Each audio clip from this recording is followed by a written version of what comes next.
The night was completely silent, as if the world itself was holding its breath. A weak oil lamp flickered in the courtyard, throwing long shadows on the walls. An old grandfather sat on a wooden cot, his white beard resting on his chest, his eyes deep with memories. In front of him sat his grandson, wrapped in a blanket, staring at his grandfather without blinking.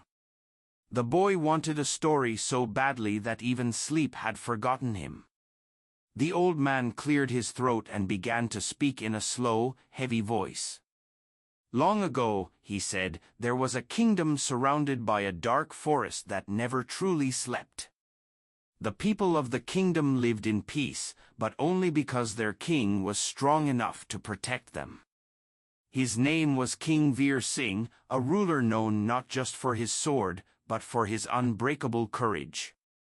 It was said that he never turned his back on danger, no matter how terrifying it was. Beyond the forest lay a cursed land.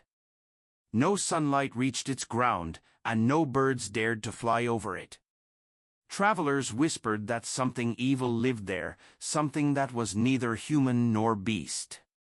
Those who went near it vanished forever. For years, the king kept his people away from that place, but evil does not stay silent forever. One stormy night, the sky turned black and the wind screamed like it was alive. A terrifying roar echoed across the kingdom, shaking the walls and freezing blood in every vein. A deep, cruel voice challenged the land, demanding that the king come and face it if he truly deserved his crown. Fear spread everywhere. Soldiers trembled, ministers begged, and the queen wept quietly, knowing what the challenge meant. King Veer Singh did not hesitate.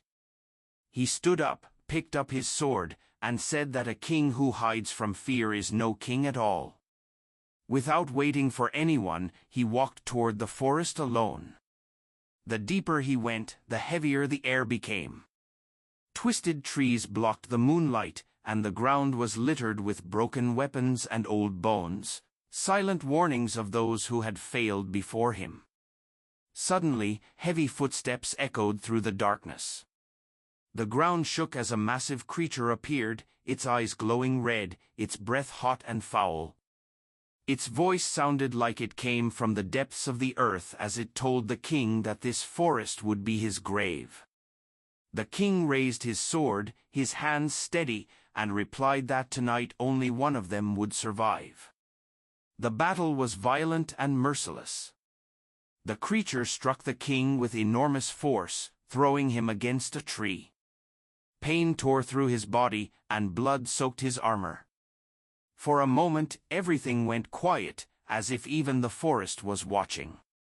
But the king slowly stood up, wiped the blood from his face, and said that as long as he could breathe, he would fight.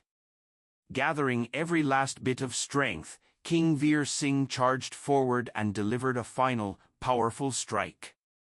A terrible scream filled the forest, and the creature collapsed, its body turning to ash before disappearing completely. The forest fell silent, and the darkness seemed to lift, as if a long curse had finally been broken. Wounded but alive, the king returned to his kingdom. The people welcomed him with tears and joy, knowing they were safe once again. The grandfather finished the story and looked at his grandson, whose eyes were shining with excitement and awe. He gently said that true courage is not the absence of fear, but the strength to stand firm even when fear is strongest. The boy smiled, his heart full, already waiting for the next night and the next story.